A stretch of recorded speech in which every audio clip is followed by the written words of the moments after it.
Welcome to stenojunction.com. My name is Ankit, currently working with Government of Rajasthan, and I have many years of experience of teaching stenography. So it is 80 words per minute, starting in 3 seconds. 3, 2, 1, go. Sir, the politics has always been defined as a system under which you determine who gets what, how much, and how. Politics is concerned with the distribution of assets, resources, and goods and services of the country. But politics in our country has been reduced to a game of competitive acquisition, and we politicians perhaps are very acquisitive animals. We are always confronting each other in order to get wealth, very hopefully for our states, for our regions, for our communities. A bigger share of the cake. Some sort of a struggle is essential.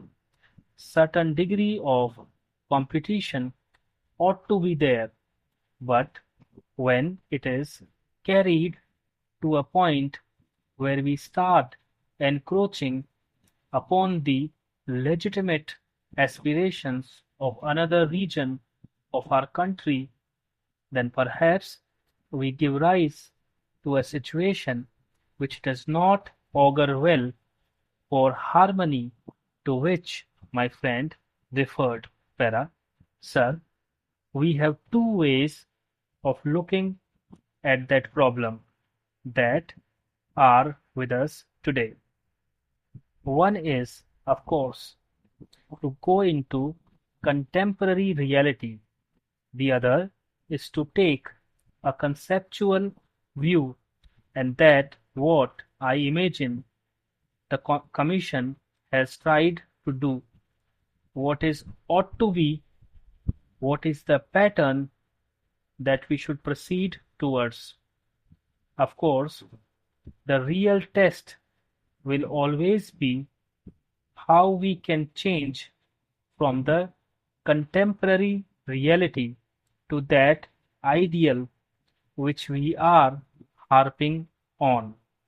But the tendency that we find today, whether it is the central government or the state governments, the overall tendency over the last 50 years has been that every political party in our country and every political leader has been speaking in terms of decentralization of power, keeping in view that surrender is the ultimate test.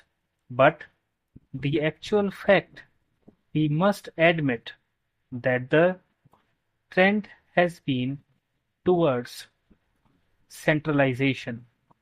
More and more power and more functions have gone upwards, even from the level of the local bodies or municipalities.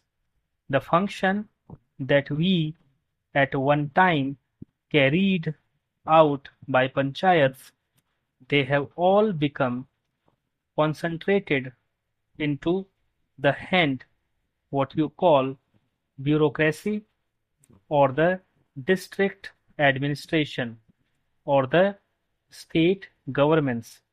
In fact, if I say so, to a large extent, many of those functions have also, in effect, been concentrated in the hands of the central government. There are ways of doing it. Some are blessed with favors, and some are looked at with disfavor, para, and that creates, to my mind, a situation which I think, in the larger national interest, we should avoid. So, how do we reverse this trend? This is a question. To my mind, we must start with this confession that this trend of 50 years has to be reversed. Gandhiji talked of the Gram Panchayat, and that is why when I think of the center-state relations, I am not confining myself to just the relations between the center and the states. I think you have to think of the center-state relations in the larger perspective of decentralization of power, when it logically follows that a state government must be prepared to share its power with the district level, and whatever authority we have at the district level, that power should be decentralized to the block level and right down to the Gram Panchayat level. And I was very happy the other day when the Prime Minister did talk about reversing the planning process.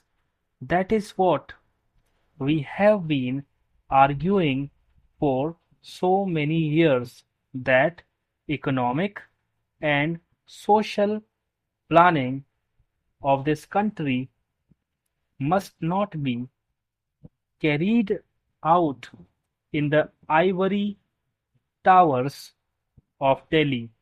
It must begin from the grassroots level. A combination of panchayat plan must give us a district plans. A combination of district plans must give us a state plan. And similarly, a combination of state plans must finally give us the national plan.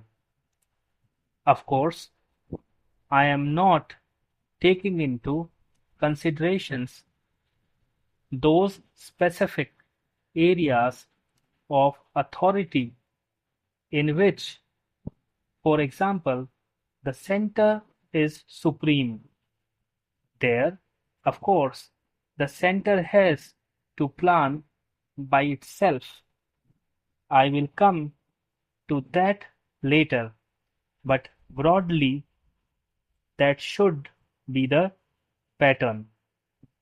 Para, having said this, I would like to say that from a purely functional point of view, and by virtue of geography and history, by virtue of the very size of our country, and by virtue of the plurality which is a gift of history, efficiency in administration and accountability are just not possible without a degree of decentralization.